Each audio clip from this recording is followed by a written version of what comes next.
Plaisir renouvelé de vous savoir au rendez-vous de ce 19h30 sur Canal 3 Bénin. Bonsoir et bienvenue. Les fruits donnent des fibres utiles à l'organisme, mais il ne faut pas en abuser. Message du diététicien Serge Patrick Zinvoedo, à qui nous donnons la parole sur les apports nutritifs des fruits et légumes. Une alimentation ne peut être complète sans ces éléments clés. Et attention, les fruits doivent se prendre avant le repas et non après, comme on en a l'habitude, nous dira-t-il. C'est le conseil nutrition en ouverture de cette édition.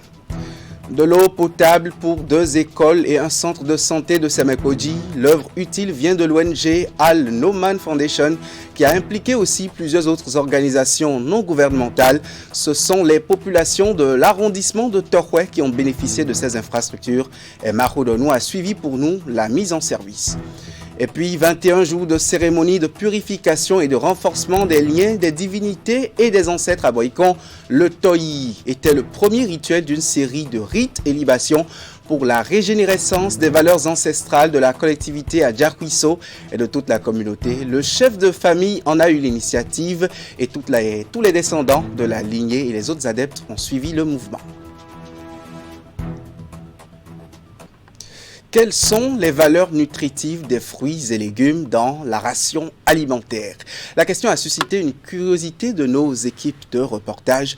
Et pour trouver une réponse à cette interrogation, elle est allée à la rencontre d'un spécialiste en la matière, un diététicien. Mais avant, l'équipe de reportage a fait une immersion dans le marché de fruits de Dantokba, où elle s'est entretenue avec des vendeuses de ces aliments et quelques consommateurs rencontrés dans la ville de Cotonou. Valeurs nutritives des fruits et légumes, c'est un magazine signé Ingrid Day et Elvis Tonoucoin. Pourquoi consommer des fruits et légumes?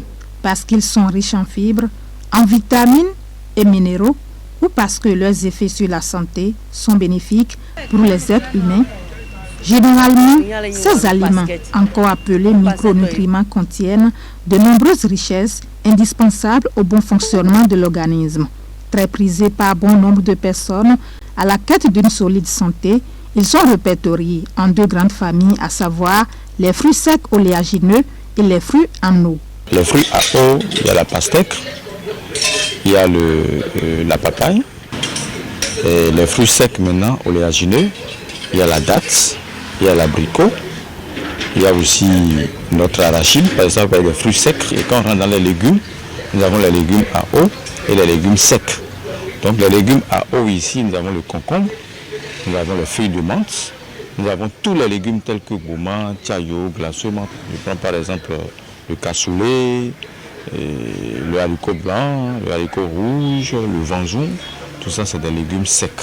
Contrairement aux fruits, les légumes nécessitent une cuisson, mais de courte durée, afin de favoriser leur mastication. Mon fruit préféré, je crois, c'est la banane. Je prends aussi de l'orange, de l'ananas par moment, de la papaye. Il y a des fruits qui sont vraiment bons pour l'organisme. Par exemple, l'orange. Quand tu es un peu constipé, tu peux prendre l'orange pour être en bonne santé, pour pouvoir aller bien au sel. À en croire les spécialistes, les fruits et légumes facilitent le bon fonctionnement des organes tels que le cœur, le foie, les poumons, les reins, le pancréas et le système nerveux. Les chiffres ont montré que beaucoup sont dans l'hémorroïde, dans la constipation à tout moment. Parce qu'ils sont dans des aliments à blé tendre, c'est-à-dire le pain, la pâte. C'est pourquoi l'OMS recommande 5 fruits, 5 légumes par jour. Donc les fruits sont très importants pour la santé et on doit même programmer ça dans notre menu. Et ça fait partie des besoins fondamentaux de l'homme. Pour la plupart des consommateurs de fruits, la consommation de ces aliments se fait au décès, ce qui n'est pas conseillé selon les spécialistes. Les fruits, généralement, je les prends après les repas pour faciliter la digestion. Le matin, quand je me réveille, je prends au moins du banane. Le soir, avant le coucher, je prends d'orange pour pouvoir vite digérer ce que j'ai pris. Il faut prendre les fruits le matin.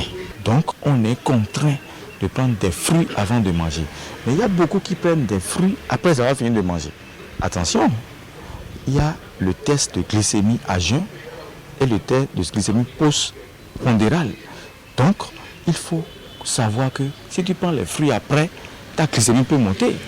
Et tu auras peur de dire que tu as le diabète. Non. Donc, il faut éviter de prendre les fruits après avoir fini de manger. L'hémorroïde, la constipation chronique, l'insuffisance rénale et le cancer du côlon, ce sont les risques auxquels est exposé celui qui présente la carence en fruits et légumes. Cependant, un régime alimentaire réduit, rien qu'aux fruits, pourrait exposer l'être humain à plusieurs déconvenues. Ainsi, l'excès en consommation des fruits et légumes pourrait aussi engendrer des conséquences sanitaires. Le risque à courir, c'est la diarrhée, parce que si la personne a trop de fibres, c'est-à-dire qu'il peut aller au besoin 4 fois, 5 fois par jour et ce n'est pas encore bon. Elle sera déshydratée. Donc il faut qu'il évite d'en consommer de trop. Même les végétariens, ils ont des problèmes. Les végétariens, ils ont des problèmes d'avitaminose. Donc tout est question d'équilibrer. Il suffit seulement de manger en portion, en qualité, et le résultat est bon. Si ces aliments micronutritifs sont bénéfiques pour la santé, il est cependant déconseillé aux diabétiques d'éviter les fruits et légumes à index glycémique élevé comme la banane, les dattes, l'orange, la pastèque, le manioc, l'amarante appelée fortete en langue fon. Pour ceux qui souhaitent perdre du poids, ils peuvent en plus des activités sportives consommer le concombre, le citron, les ananas, les oranges et boire assez d'eau.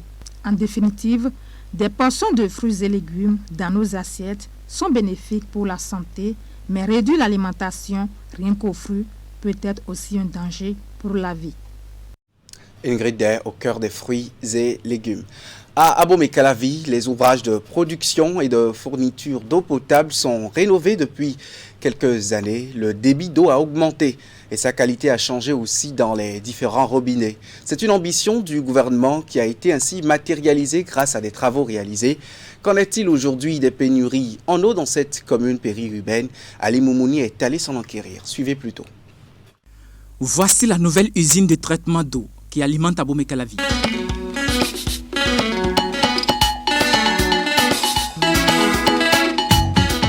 L'ouvrage installé ici à Gbodjokor, dans l'arrondissement de Zinvier, est opérationnel depuis plus d'une année. Vous êtes à l'usine d'eau de Zinvier, une usine d'eau complètement construite, achevée depuis 2020.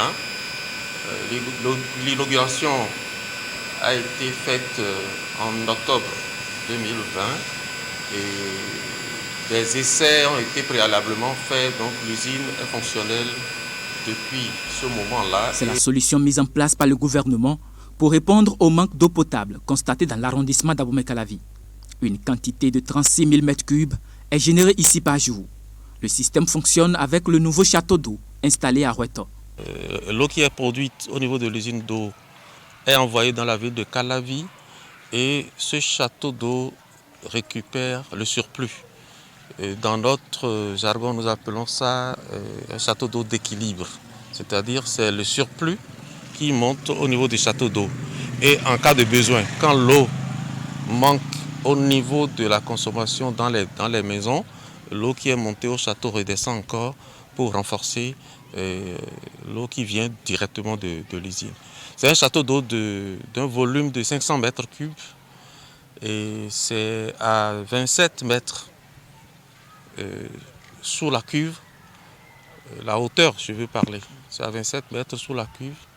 Ça alimente la grande partie de Calavi qui souffrait de manque d'eau, de manque de pression. Ça a corrigé, depuis que ces installations sont réalisées, ça a corrigé considérablement ces défauts qu'on enregistrait. Les plaintes ont baissé depuis et c'est pour le bien-être des populations. Pour le fonctionnement de l'usine de traitement de Zinvier, 8 forages sont réalisés afin de recueillir assez d'eau pour mieux servir les populations de la commune d'Abomey-Calavi. Les 8 forages nous donnent un débit de 1500 mètres cubes par heure, d'où les 36 000 mètres cubes jour. Voilà, nous sommes sur un des forages. C'est des forages qui ont un débit qui varie entre 260 mètres cubes heure et 150 mètres cubes heure pour le plus bas débit. Alors, l'eau qui vient des 8 forages est collectée, arrive par ce point-là Et de ce point, ça passe par le tuyau que vous voyez, le tuyau de diamètre 800. Et ça monte, l'eau monte dans ces ouvrages que vous voyez, que nous appelons les tours de dégazage. Les tours de dégazage, il y en a 5. Chacun a une capacité de traitement de 364 mètres cubes par heure pour chacune des tours. Ici, c'est un système moderne qui est installé avec des matériels de dernière génération. Pour être plus efficace dans le travail, il est mis dans la réalisation de ce projet un outil qui nous aide beaucoup. On appelle ça la télégestion. Ça nous permet de gérer tous les ouvrages, tous les équipements à partir de cet écran que vous voyez. Je vous parlais tout à l'heure des 8 forages. Ils sont représentés là. À partir de cet outil, on peut démarrer ou arrêter chacun de ces 8 forages-là. À chaque étape, des équipes de permanence sont installées pour assurer le bon fonctionnement des différentes machines. C'est le cas au niveau de la salle de traitement et celle du cas réservé pour le contrôle de l'usine. Ici, nous faisons les traitements chimiques. Comme vous voyez, nous sommes dans la salle de traitement. Et vous voyez avec moi 2 bacs de 2 mètres cubes d'hypochlorite de calcium et ici des bacs de 4 mètres cubes de chaux éteinte. Alors ici, nous préparons 1,5 kg d'hypochlorite de calcium chaque 3h4h30. Ça dépend de l'ingestion de notre pompe doseuse. Et de l'autre côté, on fait des préparations de 25 kg de chaux éteinte. Et une journée, après ou bien ça peut être moins d'une journée, ça dépend aussi de l'ingestion de notre pompe doseuse. Ici, nous nous chargeons de démarrer les forages, de les arrêter, de suivre l'eau qui rentre et l'eau qui sort de l'usine. Aussi, on est là pour veiller à ce que si un temps la SBE nous fait défaut, on est là pour gérer avec le groupe et autres. Au total, 3 pompes sont réalisées dans cette usine de traitement d'eau. En dehors de celles qui desservent l'arrondissement d'Abomey-Calavi, 2 autres pompes sont mises en place pour servir les populations de Togba-Rouedo et Adjagbo. Les 2 autres sont en projet. En projet parce qu'il reste encore des ouvrages à réaliser. Le réseau d'eau, la tuyauterie qui doit servir à alimenter les populations de ces localités, cette tuyauterie n'est pas encore posée. Il y a des châteaux d'eau aussi à réaliser pour ces localités. Il s'agit en fait de Togba, Rouedo et puis de Adjagbo. Ces localités bientôt seront alimentées par cette même usine à partir de ces ouvrages qui sont déjà réalisés, qui sont prêts. Un laboratoire est également installé pour assurer le contrôle permanent de la qualité d'eau produite dans l'usine. L'ouvrage est réalisé dans les meilleures conditions afin d'apporter une réponse aux besoins en eau dans la commune d'Abomey-Calavi.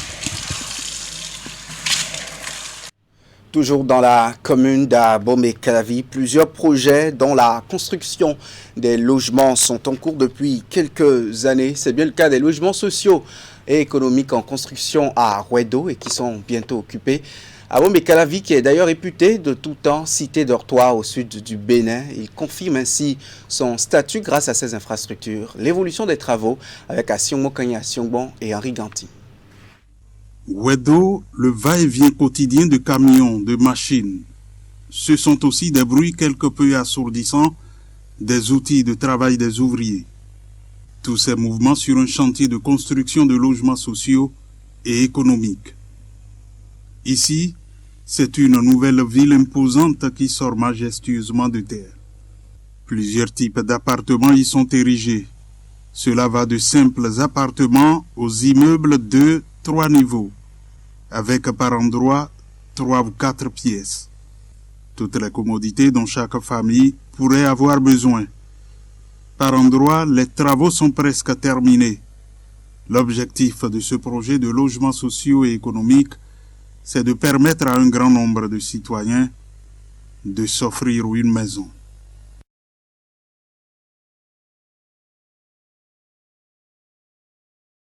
Eh bien, cet élément avec lequel nous avons quelques petites difficultés. Notons que 2 écoles et un centre de santé de l'arrondissement de Tokwé, dans la commune de Semekpodi, disposent désormais de forages pour l'accès à l'eau potable. Ce sont des réalisations d'un consortium d'organisations non gouvernementales épaulées par l'organisation non gouvernementale All No Man Foundation. Ces infrastructures ont été mises en service sous la direction du maire de la commune de Semekpodi, Jonas Benameto. Le reportage de Emma Rodonou et Thibaut Aroloupe. C'est par cette coupure de ruban que le maire Jonas Benameto a mis en service cette nouvelle source d'approvisionnement en eau potable au centre de santé de Kraké dans la commune de Semekpodi. Le liquide vital qui a pendant longtemps manqué en ce lieu de soins a été rendu accessible grâce à la coopération entre la mairie de Semekpodi et un consortium d'ONG avec comme chef de file l'ONG All No Man Foundation. L'objectif de cette réalisation est de soulager les usagers de ce centre de santé en ce qui concerne l'approvisionnement en eau potable. L'ONG No Man Foundation a vu juste en attribuant, en dotant aujourd'hui notre centre de santé d'un forage, ce qui veut dire que nous pouvons désormais convertir tous ces efforts-là à donner satisfaction à nos populations en attendant l'ouverture et la mise en service des grands chantiers que l'État béninois est en train de vouloir réaliser pour le bien-être de notre population. En dehors de ce centre de santé, 2 autres forages ont été mis en service, respectivement au CEG Kraké-Plage et au complexe d'Adiémé dans l'arrondissement de Tokwé. Avec une capacité de 2500 mètres cubes, ces ouvrages viennent en appui aux efforts consentis par le gouvernement pour offrir de l'eau potable à toute la population béninoise. L'assainissement en eau potable des populations de nos villes et villages fait partie des nécessaires. Et dans cette optique, nous, les ONG, nous devons accompagner le gouvernement dans sa mission. Et vous savez, l'eau c'est la vie. L'eau est la source, il n'y a pas de jour qu'on ne touche pas l'eau. Et notre action vient tout droit, volontiers, à appuyer, à accompagner les populations qui sont en difficulté d'eau potable. Ce forage, ça arrange le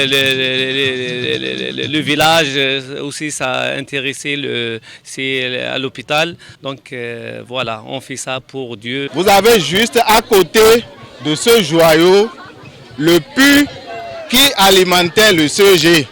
Et vous voyez que ce puits est déjà gâté. Donc le besoin est là, criard, et nous avons l'ONG All No Man Foundation qui est venu à notre secours. Nous lui disons merci. Après la mise en service de ces forages, le maire Jonas Benameto a conduit la délégation de l'ONG All No Man Foundation dans l'arrondissement d'Aholouyémé, où d'autres infrastructures ont été visitées pour être rénovées très prochainement. Orabank Bénin se conforme aux exigences actuelles du marché financier. L'institution bancaire met à la disposition de sa clientèle et de ses partenaires un nouveau produit innovant dont le nom est WhatsApp Banking. C'est lancé depuis hier à Cotonou. De quoi s'agit-il et quelle est la particularité de ces services et ses avantages? Je vous invite à suivre le reportage de Ingrid Day et Henri Ganti pour plus de précisions. Toujours à l'écoute de sa clientèle, Orabank Bénin se rapproche aujourd'hui plus que jamais de ses clients avec un nouveau service innovant, WhatsApp Banking. Ainsi se dénomme ce nouveau joyau présenté ici aux partenaires et clients. Le WhatsApp Banking que nous lançons aujourd'hui est le fruit d'une triple ambition. La première ambition est celle du groupe Orabank qui, dans son plan stratégique 2021-2025, a retenu un axe portant sur l'accélération du déploiement de l'offre et de la transformation digitale. WhatsApp Banking avait alors été identifié comme un levier fort de la mise en œuvre de cet axe stratégique. La deuxième ambition est celle d'Orabank Bénin, qui très tôt a adopté ce mouvement de transformation digitale visant à impacter l'offre de produits et de services mais aussi l'automatisation des processus internes pour une meilleure qualité de service à sa clientèle. Pour moi, c'est un grand pas en avant et on est très ravis de cette solution. On espère qu'elle va prospérer et qu'à l'avenir, il y aura beaucoup de belles idées encore qui vont passer par là. Conçu pour révolutionner l'écosystème des institutions financières en Afrique, WhatsApp Banking offre toute une diversité de services à distance aux clients. Ce service permet entre autres aux clients de consulter le solde de leur compte, de faire des virements via WhatsApp vers Mobile Money et les comptes Orabank. Autonomie, gain de temps, praticabilité, simplicité et faible coût sont les avantages liés à ce service. Pour avoir accès à ce service, il suffisait juste d'enregistrer le numéro de téléphone, le plus 229 98 98 49 49. Vous enregistrez ce numéro sous le nom WhatsApp Banking de Orabank et après l'avoir enregistré, vous engagez une discussion avec notre chatbot en lui disant juste bonjour. Dès que vous lui dites bonjour, il va vous répondre qu'il est Kimian, qu'il est Eli et qu'il est votre assistant virtuel, qu'il est prêt à vous servir. Et là, il va vous envoyer les conditions générales d'utilisation que vous allez accepter en mettant votre prénom, votre nom et votre date de naissance. J'ai essayé les fonctionnalités, j'ai vu que toutes les fonctionnalités marchent comme annoncé.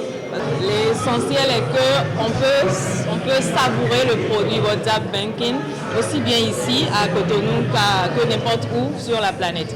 WhatsApp Banking est une solution innovante et sécurisée avec une double authentification qui permet d'effectuer de diverses opérations bancaires à partir des smartphones ou tablettes.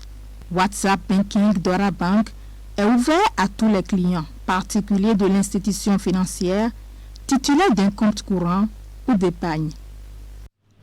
Dans un autre volet de l'actualité, le ministre de la Défense hier a remis officiellement du matériel roulant aux forces armées béninoises. Il s'agit de 50 véhicules pick-up pour renforcer la capacité opérationnelle des forces de défense contre les menaces djihadistes et autres expansions dans le septentrion. La cérémonie symbolise de remise a eu lieu au ministère de la Défense, Ali Moumouni et Deronkwevi. C'est un programme d'acquisition d'équipements bien élaboré qui aboutit aujourd'hui à cette nouvelle dotation en matériel roulant des forces armées béninoises. Pour renforcer leurs capacités opérationnelles, le gouvernement met à leur disposition 50 véhicules de type pick-up. Des équipements dont le ministre remet officiellement les clés au chef d'état-major général. Cette dotation, qui s'inscrit dans le cadre de la mise en œuvre du programme d'action du gouvernement 2021-2026 de son Excellence le Président Patrice Talon, intervient dans un contexte sécuritaire marqué par la recrudescence des attaques terroristes dans la partie septentrionale du pays. C'est dire donc que ces moyens roulants qui allient robustesse et agilité viennent à point nommé. Les 50 véhicules sont de mono et double cabine. Ils sont composés de dispositifs pouvant faciliter leur manœuvre, y compris des pièces de rechange. Les forces armées béninoises reçoivent par ces véhicules neufs le gage du soutien indéfectible du gouvernement. Monsieur le ministre, je peux d'ores et déjà vous assurer que le moral du personnel bénéficiaire de ces moyens roulants va être une fois encore décuplé. Ils savent que le gouvernement du Bénin pense à eux et les accompagne dans leur mission quotidienne en général et dans la lutte contre le terrorisme en particulier. Satisfait de l'action du gouvernement, le chef d'état-major général des forces armées béninoises prend l'engagement de veiller au bon usage des matériels. La mise en œuvre du projet Cohésion sociale des régions nord au golfe de Guinée-Kosso n'est plus qu'une question d'heures, de jours bien sûr. Bientôt, les activités seront lancées dans les 5 pays cibles. Les membres du comité national de pilotage ont tenu une rencontre d'échange devant donner le top des activités. C'était au Palais des Congrès de Cotonou. Clément Achadé, Moufid Sagoura. Cette réunion est la session du comité national de pilotage du projet Cohésion sociale des régions du Nord au golfe de Guinée-Kosso. Une toute première session en prélude au démarrage effectif de la mise en œuvre du projet. Un nouveau projet dont la mise en œuvre se fera dans 4 pays, dont le Bénin, la Côte d'Ivoire, le Ghana et le Togo. Il vise à améliorer la collaboration régionale et la résilience socio-économique et climatique des communautés frontalières dans les régions cibles exposées aux conflits et aux risques climatiques. Je voudrais profiter pour remercier d'ailleurs la Banque mondiale pour son appui technique et financier et insister sur le fait que l'objectif de développement de notre projet est d'améliorer la collaboration régionale et la résilience socio-économique et climatique des communautés frontalières dans les régions cibles du nord du pays, du golfe de Guinée, régions qui sont exposées aux conflits et aux risques climatiques. Avec ces 5 composantes, le projet COSO prend en compte l'investissement dans la résilience et l'inclusion des communautés, le renforcement des capacités, la coordination régionale du dialogue, mais aussi des interventions d'urgence dans les pays cibles. Pour le président du Comité national de pilotage, le projet COSO colle bien avec le plan national de développement, mais aussi avec le programme d'action du gouvernement 2021-2026. Le cadre de résultats qui a été validé pour notre projet indique pour la première année d'intervention des investissements d'un montant de près de 21 milliards pour l'année 2023. Ces investissements serviront à la réalisation des sous-projets visant le renforcement de la résilience et l'inclusion locale dans 27 communes de la zone d'intervention au profit d'environ 72 arrondissements qui ont été ciblés. Notre pays est impatient de voir démarrer les activités du projet à travers une approche inclusive d'amélioration de la résilience des communautés bénéficiaires. Le projet Cohésion sociale des régions nord au golfe de Guinée-Kosso, dans sa phase préparatoire, est en vigueur depuis le 20 septembre 2022. Avec le soutien technique et financier de la Banque mondiale, il mobilise 90 millions de dollars US pour une durée de 5 ans. Je voulais annoncer en sommaire, Da Yemenou Beda Adjahuiso a organisé une cérémonie de purification et de renforcement des liens avec les divinités et les ancêtres en ce début d'année. Les manifestations ont duré 3 semaines. C'est bien la 4e édition de cette cérémonie Huetanou qui organise bien sûr le haut dignitaire depuis son intronisation. Une série de rituels, de libations et d'offrandes dont Imet Hélène Amoussou nous propose quelques moments forts ici. L'événement a duré plusieurs jours, voire des semaines. C'est un ensemble de cérémonies effectuées par les initiés dont la finalité est de purifier la communauté, mais aussi renforcer les liens avec les divinités et les ancêtres. Dans le cas présent, l'initiative d'effectuer les rites est portée par Da Yemenou Beda Adjahuiso. Suite à cette cérémonie, vous verrez, les enfants qui sont à l'école, ils vont évoluer. Ceux qui sont en fonction, ils vont évoluer dans leurs fonctions. Les femmes qui n'ont pas encore eu d'enfants, il y aura une certaine fertilité énorme. C'est-à-dire que c'est la régénérescence des valeurs ancestrales. La 4e depuis l'intronisation de ce chef de collectivité, cette édition de Huetanou a connu la présence de nombreux chefs de culte, dignitaires, divers chefs de collectivité, notamment ceux de la lignée de l'initiateur, ainsi que des adeptes de Vodou, organisés en faveur de tous les natifs de la collectivité, à Adjahuiso en particulier, et ceux de Boïko en général. Les rituels ont commencé par le Toyi.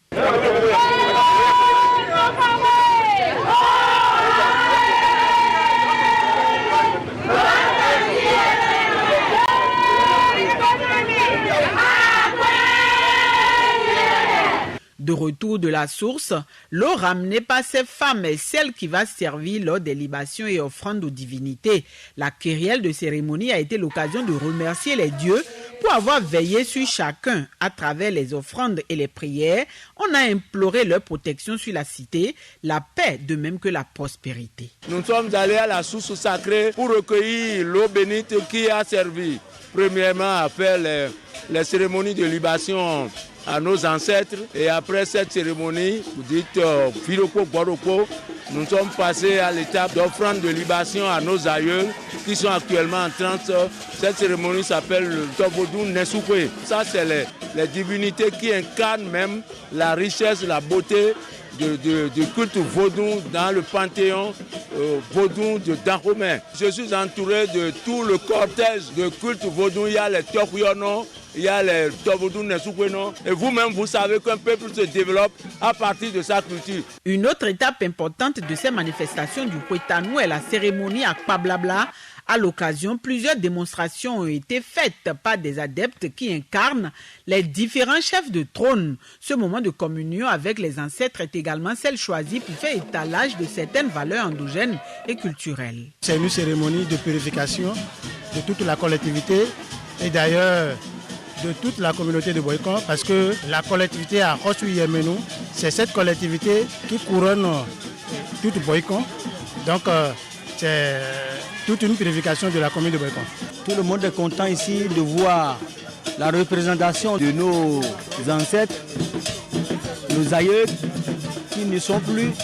Ils sont là aujourd'hui, on les voit, nous sommes très contents. Pendant 3 semaines, la ville a vibré au son et au rythme des diverses animations prévues dans le cadre de cette grande cérémonie de Kwetanou. Elle s'est achevée par la purification du marché Gborikon, dit Achiwlaoula. Ce rituel est le moment idéal au cours duquel les différentes activités menées dans cet espace commercial sont bénies. Et voilà, pas plus pour le rendez-vous info de ce vendredi soir. Bon week-end à tous. Retrouvez Clément Achadé à la messe informative de ce samedi soir.